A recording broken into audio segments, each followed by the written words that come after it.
Here on the ground, change happens fast. Problems feel frequent and urgent. It's loud and anxiety runs high. From a satellite view, the Earth looks the same as it did thousands of years ago. We've been here before. Let's learn from our past and shoot for a better future.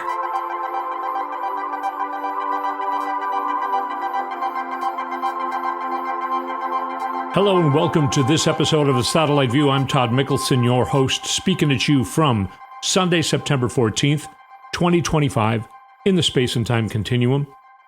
I'm in Minnesota, and it is 90 degrees. So, I like it. But, I don't know. People were gearing up for the fall, but it's summer. Feels like summer. Okay, now, I am going to point out some things that you may not have heard, like I always do.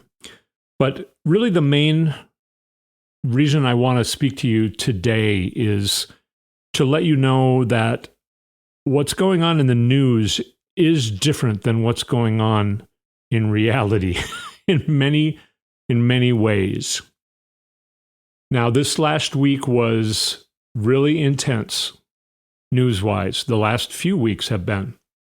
Trump was completely gone for 7 days. Not a word about it. Nobody seems to have really batted an eye. People were speculating whether or not the President of the United States was dead, and nobody's even talking about it. Jake Tapper's not writing any book about Donald Trump. So things are way beyond any kind of protocols this country or world used to have. Now, of course, everybody's been talking about the assassination of Charlie Kirk. What you know deep inside about it is probably more correct than what's going to be reported. Normally, we would be hearing more about the quote-unquote shooter. There are videos of some guys that were within 5 feet of Charlie Kirk who made weird hand gestures, very obvious, kind of like what they do in baseball. You know, like the first base coach or they do all these things with their hats and their arms and tapping on their elbows. And two guys did two different gestures like that within seconds before the single shot directly to Charlie Kirk's jugular vein occurred. The shot was set up perfectly. If it was a random 22-year-old kid, do you know how hard it is to gain access to the roof of a building? And choose the right building. He had an absolute clear shot with no obstruction between him and Charlie Kirk. He was up high enough and far enough away. And then these two guys do this gesture, and then one single shot. And I hear two different guests on MSNBC saying that, oh, that's an easy shot. That's not a hard shot. From 200 yards away, a single shot. One of those guests said, and this is before the shooter was arrested, but the photos of supposedly of him were released, which were very random, by the way. And this guy said, I don't know if it's a man or a woman, boy or a girl. When you start making assumptions, you start losing your focus on catching the person. And then within 60 seconds, he says, but this was not a difficult shot. This person was not trained. This person definitely, he said, was not trained to shoot. Making an assumption that he just said is always a mistake. So these are some things that I noticed. You may have noticed a lot of weird things as well. Now, are those things frustrating? Yes. And I'm not saying that everything I'm insinuating here is what I really think happened, because I don't know what happened. It very well may be the story that they're telling. But I also notice the story that they're telling has changed at least 3 times. Talking about some sort of engraving on the ammunition. What? Engraving on the ammunition. Okay, they said it was a transgender shooter. Then they said it was a far-left lunatic. Now that it's come out that this guy's basically a Trump guy, deep far right wing, they're saying that he shot Charlie Kirk because Charlie Kirk's not right wing enough, not hateful enough, not Nazi enough. When Charlie Kirk has said some of the most horrible things any human walking earth has, including, it's sad, but we have to put up with people dying of gun violence in order to protect the Second Amendment. Well, it sounds like you got what you wanted. Now, this is frustrating, and it feels like we need to be told the truth. We need to know exactly what happened. That's likely not going to happen. I want to tell you a couple stories about my experiences throughout my life. So 35 years ago and more, between 35 and 40 years ago, I started to get quite obsessed with the assassination of John F. Kennedy. I thought would have changed the world in a positive way had he not been shot. That's all speculation. There were a lot of things he was working on, including ending the Vietnam War. Who knows how many lives he may have saved if he could have done that. Now, the least believable story about the actual assassination of John F. Kennedy, the least believable story of that is the one that is currently in history books. I came across many different theoried stories, all of which made a lot more sense than that particular one. But I don't know how many books I read. I still have on VHS tape, I haven't watched them in years, but I have something like 35 hours worth of documentary footage and all kinds of different things about the assassination of John F. Kennedy. I was obsessed with it for years until one day when I decided, you know what? I know that the story that's told in history books is not the truth. But I also know we're never going to find out the truth, especially at this point. We can theorize. I have some ideas about what I think happened, but I don't know. And we will never know. And that's the same with a lot of these news stories that are going on now, including the assassination of Charlie Kirk. It's best to just let go of it. Part of the reason for them purposefully doing this, if they purposefully did it, is to distract you from the things you should be working toward. Of course, it's a distraction from the Epstein files, but it didn't work. So I would say Marjorie Taylor Greene, don't go out in open air events anytime soon. It's not funny, but, she said she would name the victims list that they were going to make. So now it's been 2 weeks, a week and a half, since the victims said, I should call them the survivors, at their press conference on September 3rd, they said they're going to make their own list of, the guys that they know raped them. They can tell firsthand who raped them. And then Marjorie Taylor Greene took the microphone and said, these poor women are afraid to name names because they could be sued into poverty. I'm a member of Congress. I can go on the House floor and name all these names and be immune from any kind of suing or litigation. Later on, Thomas Massey said the same thing. Now, it's been a week and a half. Seems like somebody like Marjorie Taylor Greene, who seems very impulsive, would have done this by now. Did she get a call, maybe like, hey, you saw what happened to Charlie yesterday, right? You still going to go on the House floor and read those names? This is how I think the scariness works. This is how I think the darkness works. This is how I think the mob works. This is how I think the Putin regime works, and this is how I think the Trump regime works. Part of it is from all the information I found out when I looked into the JFK assassination.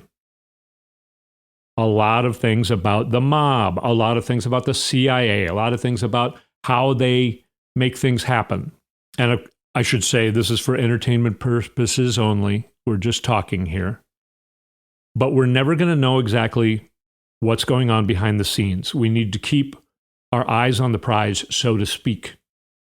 We need to keep concentrating on the things that matter. I personally never cared about Charlie Kirk. I think it's horrible that he met with such a violent demise. I think that's horrific. I don't think that should happen to anybody. But for people to try and make Charlie Kirk into a martyr, including on MSNBC and NBC, ABC, CBS, CNN, to try and say, oh, he was just really a nice guy, that's BS to me. You do not need to do that. We still live in the reality where we can all see he fomented hate as much as he possibly could. So don't feel bad if you don't feel bad. It all is what it is.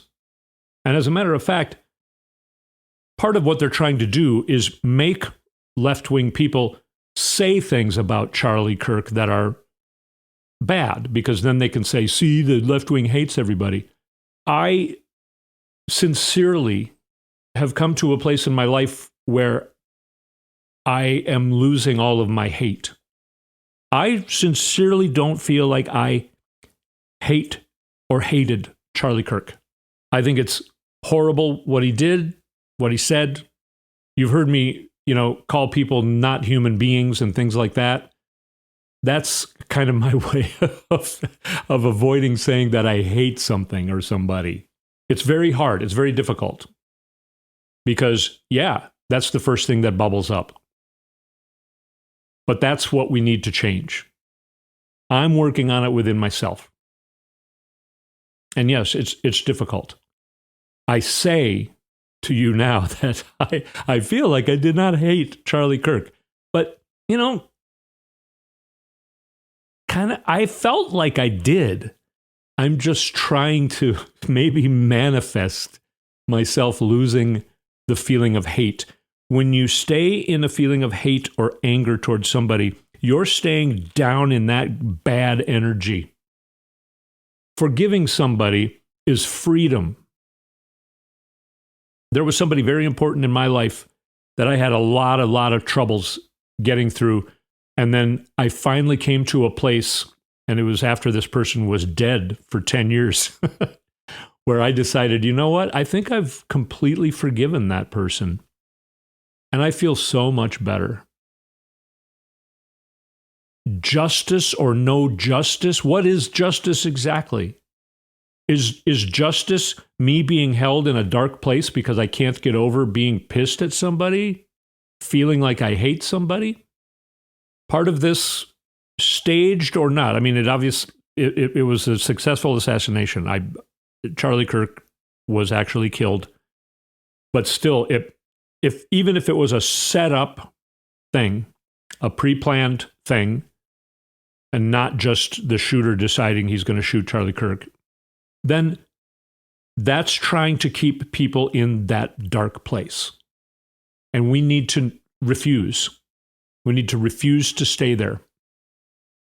And in your life, with anybody you know that you've had trouble getting along with, or that you've had a long run-in with, or that you still have some sort of big problem going on, ask yourself what it would be like if you did not think about that.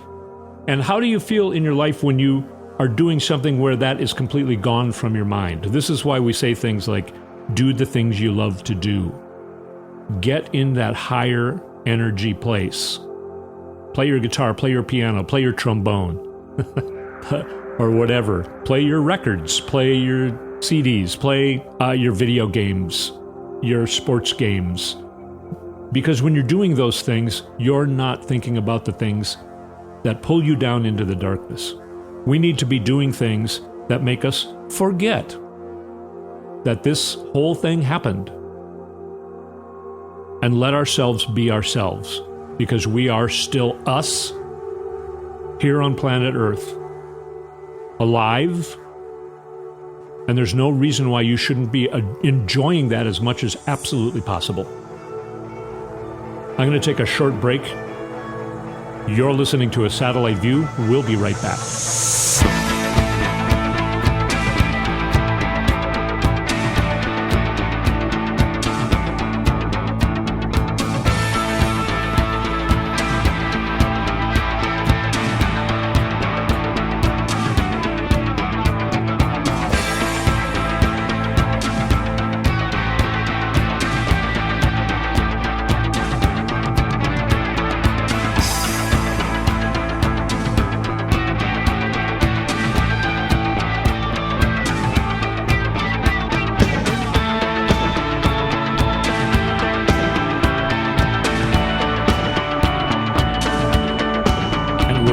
On A Satellite View.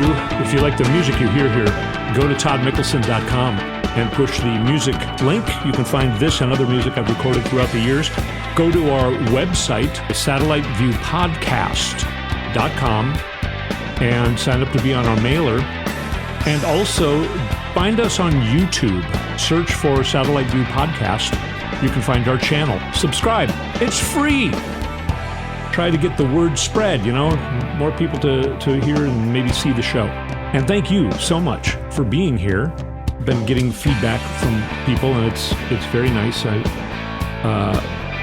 It's a nice community that we're forming here. I am very grateful for you being here with me, and I hope I can help you get through some of this stuff. We all need to stick together. Now, there have been a lot of things that happened. We've talked mostly about what everybody else has been talking about, but I really feel strongly that we should not be immersed in how the mainstream corporate media is treating things like the Charlie Kirk incident and other Trumpian things. There are things going on by Ukraine. What you're hearing about in the news is that Russia is escalating everything. Some people are using the term World War III. Some people use the term with the Charlie Kirk thing, civil war. Okay, neither of these things are about to occur. And in fact, the whole thing with Charlie Kirk has pretty much already fizzled. They got about 48 hours worth of talking about it, and then they moved on to other things. But some of the other things they moved on to is still misleading. If you're seeing pictures of Russia lining up missiles and things like that, Russia is in its final throes from what it sounds like. Now, if you've been listening to this for the last 2 or 3 weeks, 3 or 4 weeks, I've been reporting on the Ukraine and Russia war. Russia's trying to change the story. Again, trying to make us not look at what's going on in the Ukraine and Russia war. Now they're trying to make us look at what's going on in Russia making aggressions toward the rest of Europe, Poland, places like that. Thousands of people in Poland are signing up to be in the armed forces. Germany is ramping up their armed forces. NATO is at level 4 right now, which means they're getting together to strategize about what their next move is going to be. It sounds very scary. And that's exactly what Putin is trying to drum up. Anything he can do to divert attention away from what Ukraine is doing to Russia right now, because what Ukraine is doing to Russia is kicking their ass.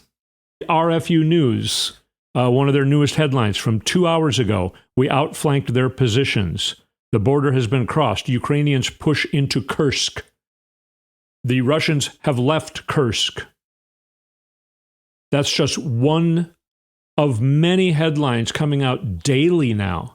You've heard me talk about Anna from Ukraine. She comes out with a new video, probably an average of at least 3 to 5 times a day, with a new report of an oil refinery or a military factory or something. Ukraine is hitting military assets. Last week I talked about there are 2 towns, and this is how again happened this week. There are 2 towns within Ukraine that Russia had occupied, but Ukraine took back the ground behind it. So now they're isolated in Ukraine, and there are Russian soldiers there not getting supplies from Russia because they're cut off. So their front line is cut off from their own army. They have at least twice now Russia has tried to rescue them, and Ukraine surrounds them and eviscerates the rescue party. More than 100 people dead each time, and a lot of equipment.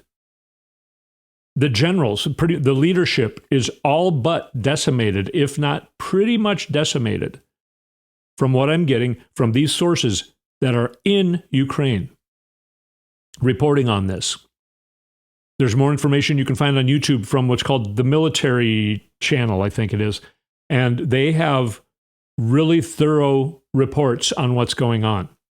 It seems a little confusing because, you're maybe not familiar with the territory, not familiar with the names, but you can still tell when you're watching these things that, wow, the line keeps moving backwards toward Russia and away from where Russia had taken over areas in Ukraine. And Russia's economy is in shambles. So, of course, Putin's going to be like, let's send some drones into Poland. Get people talking about us moving into Poland. Let's scare the crap out of the world before I get killed or die of natural causes, if I haven't already. And then another very interesting thing is, Trump wants to talk about Charlie Kirk until we find out that the Charlie Kirk supposed shooter is a Trump fan. Now he doesn't want to talk about Charlie Kirk anymore. So somebody on Fox asks him about, what do you think about Russia sending drones into Poland? And Trump just goes, it was just an accident. They got shot somewhere else and they fell on the ground in Poland. I don't want to talk about that either. But so Trump is all but defending Russia at this point, and he's trying to go into Venezuela. He seized a tuna boat. So he's making big strides in, I don't know what he's trying to do in Venezuela. Trying to see if they shoot at us so that we can say there's a war in Venezuela? Is that what he's doing? Why is Trump focused on Venezuela when the whole rest of the world right now is focused on Russia going into Poland? And the world should be focused on continuing to help Ukraine kick Russia's ass. Russia's not going to be able to go into Poland very soon because Russia's going to crumble, or the Kremlin is going to crumble. Sadly, the Kremlin has crumbled a large part of the country. People are having trouble getting bare essentials to survive. And now the weather's going to start getting cold, if it hasn't already in Russia. So we're heading toward something going on where Trump is not cooperating with NATO, and he's trying to brush off what Russia is doing, which is, is what is triggering NATO to act. What's the United States military going to do if Trump decides to, hey, no, let's not do that to Russia. We need to defend Russia. Or something like that. He's already said, I'll put sanctions on Russia when all the rest of you put sanctions on Russia and stop buying oil from him. Things that Trump likely knows is not going to happen, at least quickly. Trump is refusing to put sanctions on Russia. He keeps saying, I'll tell you in 2 weeks, and 2 weeks keeps going by. And the media just lets it go, and so does everybody else. They do not know why. So that's what that picture is all about, I think. Why does our media report on the aggression of Russia all the time, but they never talk about what Ukraine is doing against Russia? They never talk about all of these 1,500 kilometers. I can't remember how many miles that is right now, but 1,500 kilometers into Russia, Ukraine was able to attack a big major oil refinery. And then it starts on fire, and Russia they can't put the fire out for days because they're in shambles.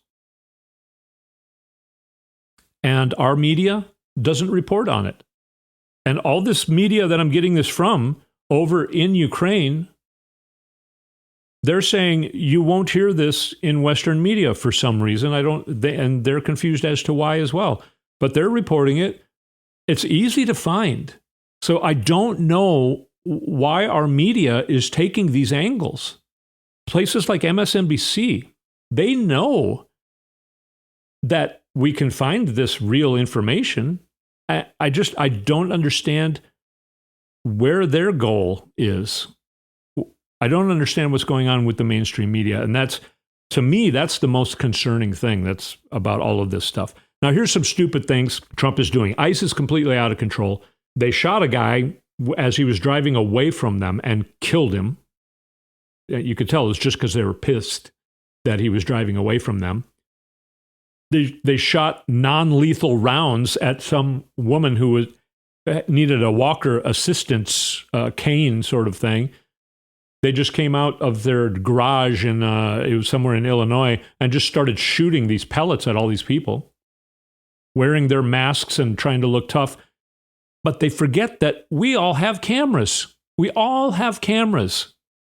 Same with the guys giving the signals behind Charlie Kirk. We all have cameras. We've all seen video of you guys doing this. It's not as easy to hide as it was in 1963.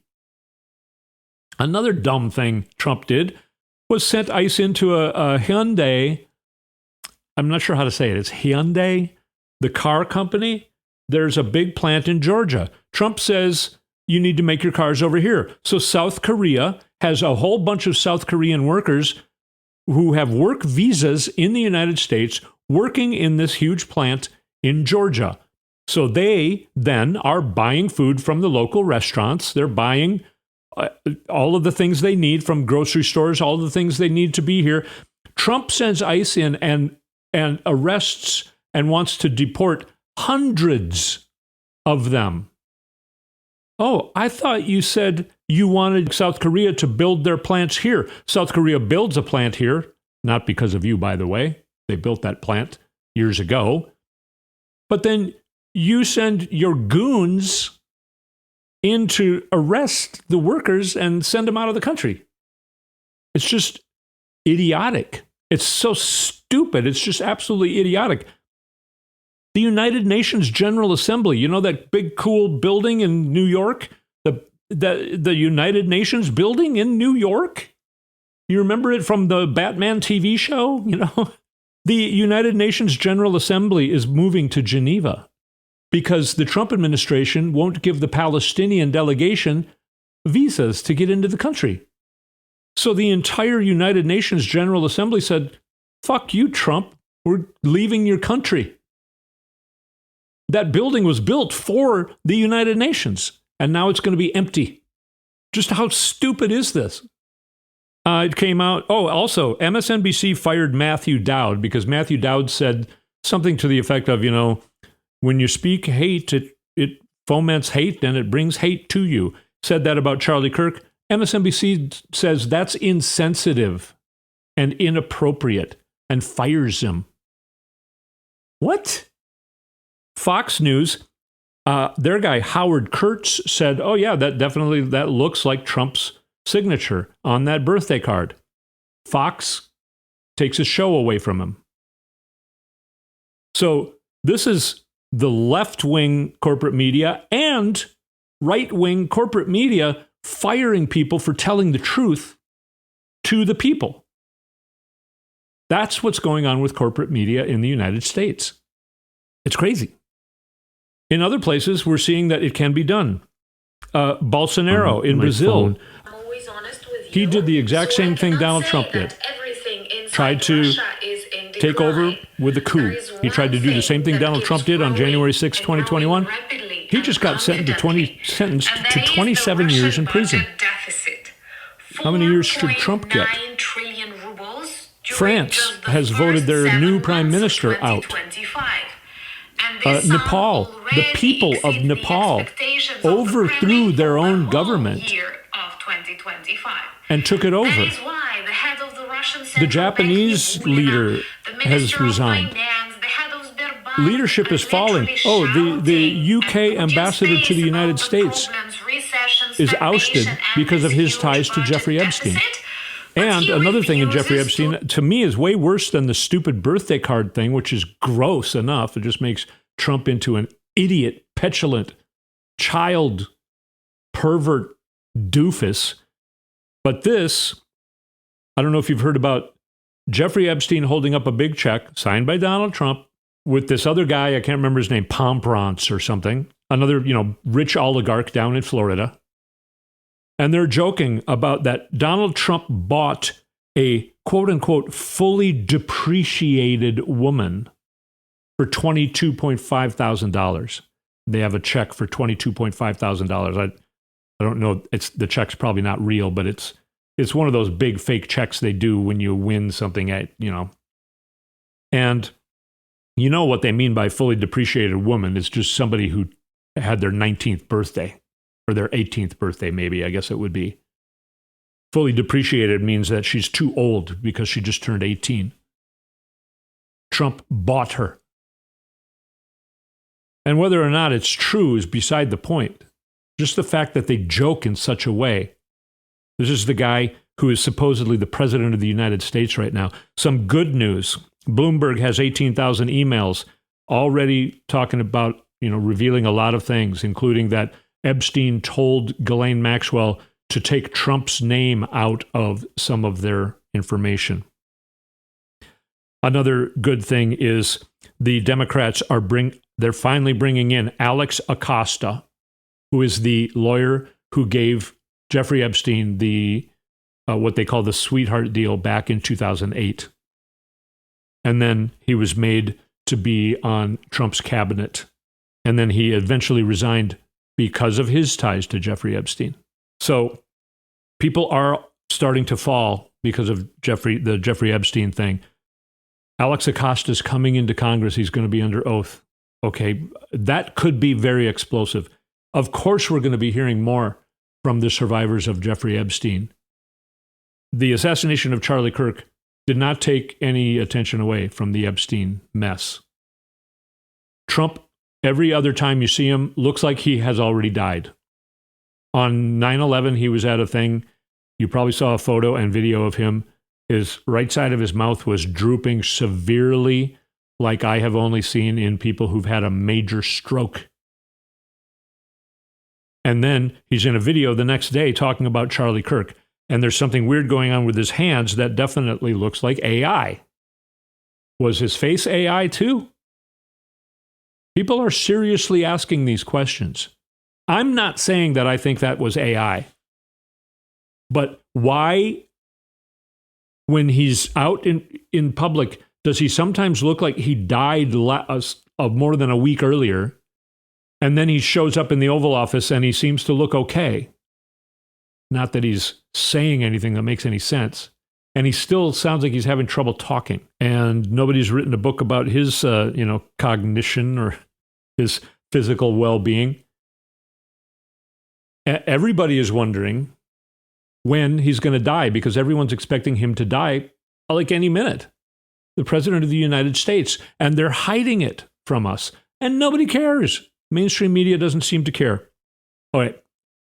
Here's very interesting news you probably haven't heard. There's something called the 3-Eye Atlas. It was first seen by a ship that NASA sent a long time ago out by Jupiter. So they're thinking, okay, this is a new comet. They're watching it. Then in May, they start to see it more. And it starts to get brighter, and it starts to do things that comets don't do. And there are serious scientists now talking about that it is possibly an alien ship. It's getting serious. It's going to go behind the sun here pretty soon. I think at the end of October. But we're going to get a very close look at it, a closer and closer. It's coming closer and closer, and then it'll go behind the sun, and then it'll be going further and further away if it stays on the same trajectory, that of which a comet normally would. But some of the big scientists are actually, I'm astonished by this. They're actually saying it is possible that this is an intelligent, life-ran ship or entity of some sort. People are starting to seriously, and in Congress, they're talking about, these orbs, some of which have been captured, that it's getting serious. I just hope that, the government doesn't try and make it into, we need to shoot stuff at them. They're a threat, because they're not. So we're living in incredibly interesting times. I'll end it on this really good note.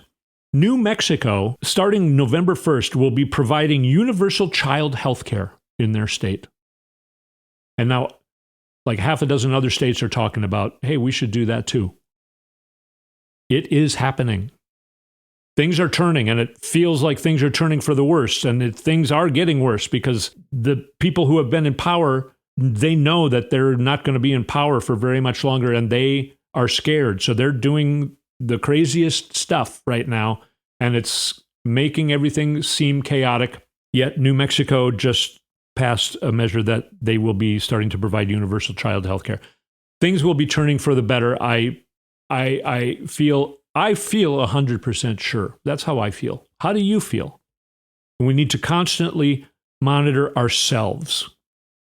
I'm finding less and less reason to even check in on MSNBC to see what the hell they're talking about. I will because I do this show.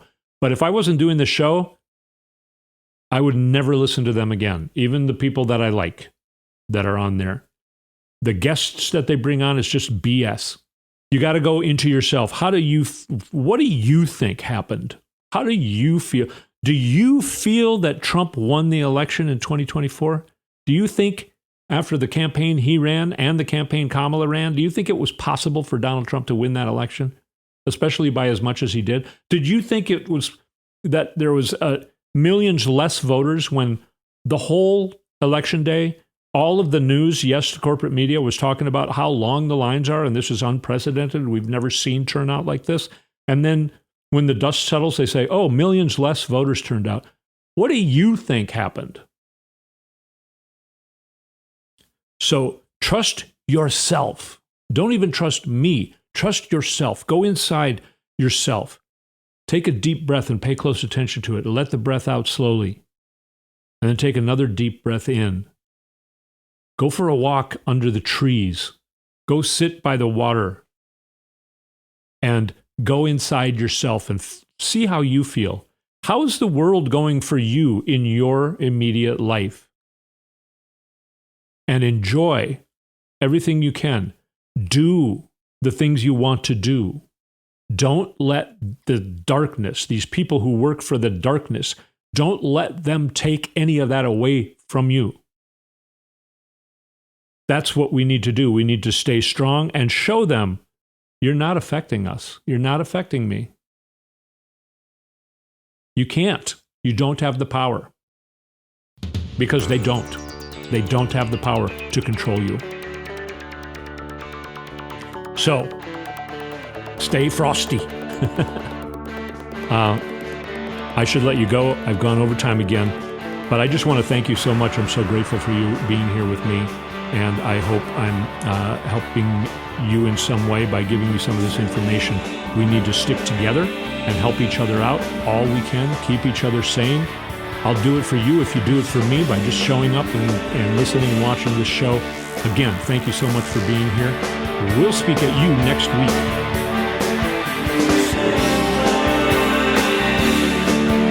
You've been listening to A Satellite View with Todd Mikkelson. Go to toddmikkelson.com for links and more information. Someday soon we'll be on the same.